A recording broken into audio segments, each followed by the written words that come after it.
I'll tell you, when I listen to Osley, I know the future of our country is bright. So it is so good to be back in Selma, and I want to say on behalf of the second gentleman and me, it is a privilege to be with so many extraordinary leaders, members of Congress, members of our administration, dedicated activists, and dear friends. So before I begin today, I must address the humanitarian crisis in Gaza. What we are seeing every day in Gaza is devastating.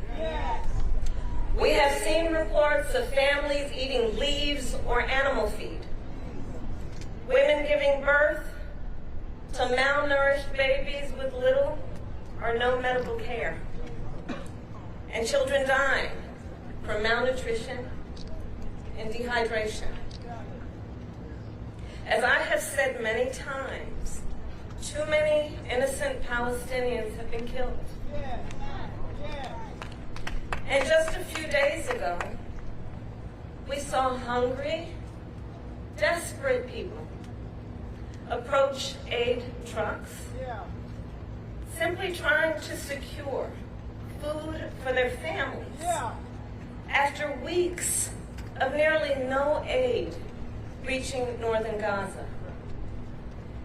And they were met with gunfire and chaos. Our hearts break for the victims of that horrific tragedy and for all the innocent people in Gaza who are suffering from what is clearly a humanitarian catastrophe. People in Gaza are starving. The conditions are inhumane. And our common humanity compels us to act. As President Joe Biden said on Friday, the United States is committed to urgently get more life-saving assistance to innocent Palestinians in need. Yesterday, the Department of Defense carried out its first airdrop of humanitarian assistance, and the United States will continue these airdrops. And we will work on a new route by sea to deliver aid. And the Israeli government must do more to significantly increase the flow of aid. No excuses. They must open new border crossings. They must not impose any unnecessary restrictions on the delivery of aid. They must ensure humanitarian personnel, sites, and convoys are not targeted. And they must work to restore basic services and promote order in Gaza so more food, water, and fuel can reach those in need. As I have said repeatedly since October 7, Israel has a right to defend itself. And President Joe Biden and I are unwavering in our commitment to Israel's security. Hamas cannot control Gaza. And the threat Hamas poses to the people of Israel must be eliminated. Hamas is a brutal terrorist organization that has vowed to repeat October 7th again and again until Israel is annihilated. Hamas has shown no regard for innocent life, including for the people of Gaza, who have suffered under its rule for almost 2 decades. And Hamas still holds dozens of hostages for nearly 150 days now. Innocent men and women, including American citizens, who were brutally taken from their homes and from a concert. I will repeat, the threat of Hamas poses to the people of Israel must be eliminated. And given the immense scale of suffering in Gaza, there must be an immediate ceasefire. For at least the next 6 weeks, which is what is currently on the table. This will stayed in. This would allow us to build something more enduring, to ensure Israel is secure, and to respect the right of the Palestinian people to dignity, freedom, and self-determination. Hamas claims it wants a ceasefire. Well, there is a deal on the table. And as we have said, Hamas needs to agree to that deal. Let's get a ceasefire. Let's reunite the hostages with their families. And let's provide immediate relief to the people of Gaza.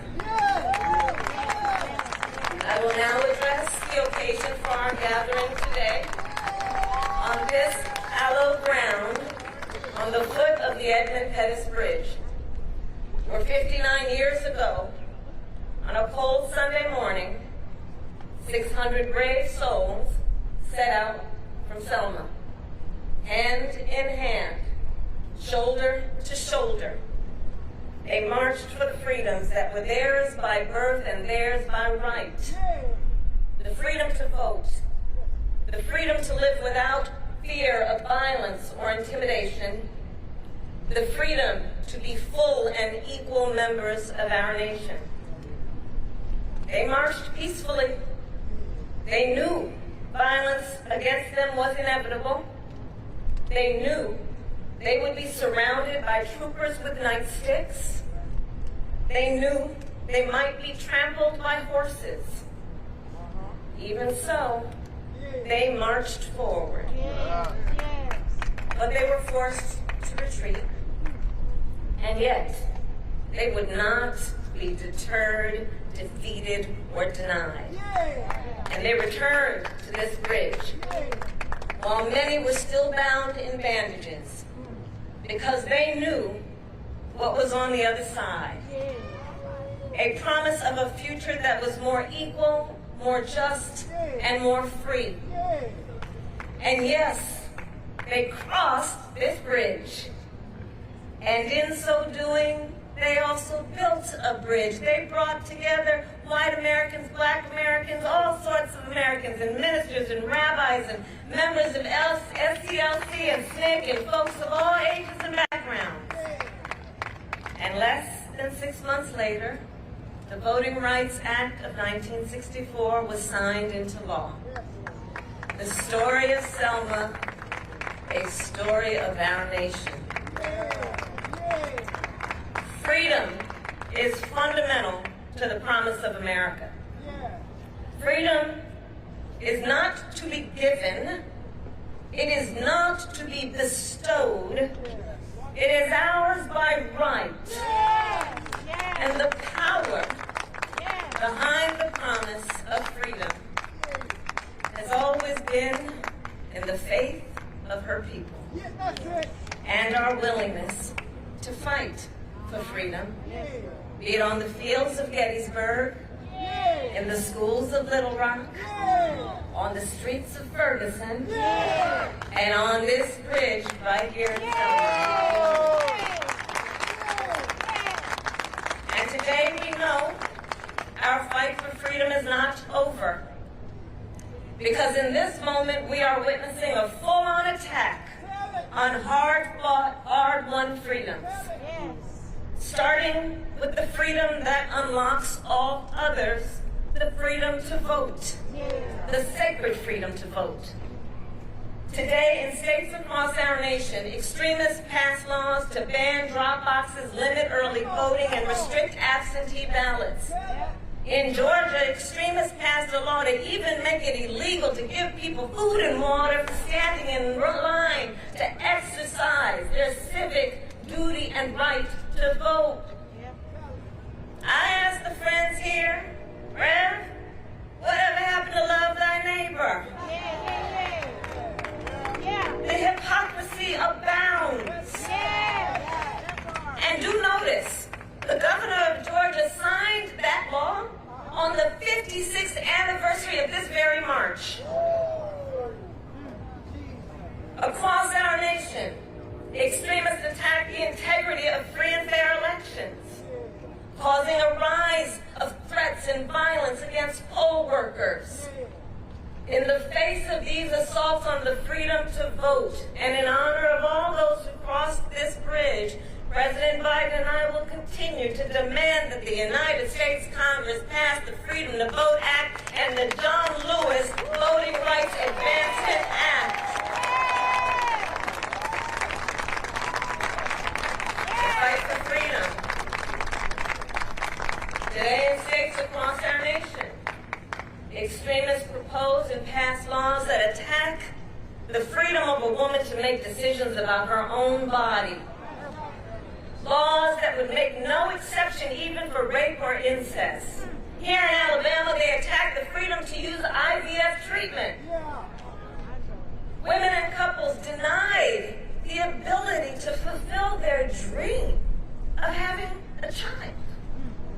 And consider the irony. On the one hand, these extremists tell women they do not have the freedom to end an unwanted pregnancy, and on the other hand, these extremists tell women they do not have the freedom to start a family. Right. Let us agree. One does not have to abandon their faith or deeply held beliefs to agree the government should not be telling her what to do with her body.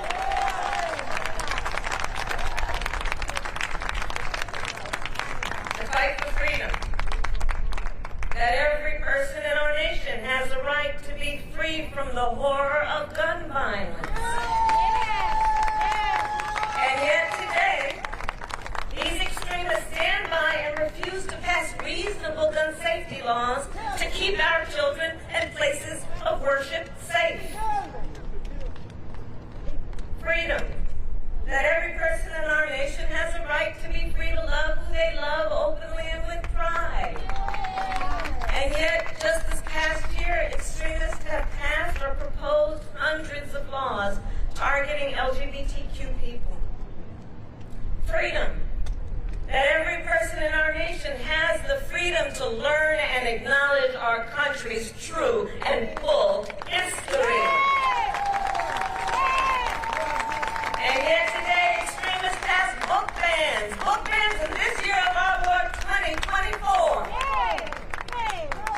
Well, they also try to erase, overlook, and rewrite the ugly parts of our past. Fundamental freedoms under assault. The freedom to vote, the freedom from fear, violence, and harm, the freedom to learn, the freedom to control one's own body, and the freedom to just simply be. And understand the profound impact these attacks have on the next generation of our leaders. Just last fall, 15,000 young leaders joined me during my Fight for Our Freedoms college tour. And for them, these attacks on freedom are a lived experience. It is their lived experience that extremist leaders have intentionally closed polling places near college campuses and restricted the use of student IDs to vote. That it is black voters and student voters who are most targeted by anti-voter laws. A lived experience that during the height of their reproductive years, the highest court in our land, the Court of Thurgood, and RBG took a constitutional right that had been recognized from the people of America, from the women of America. So that now this generation has fewer rights than their mothers and grandmothers.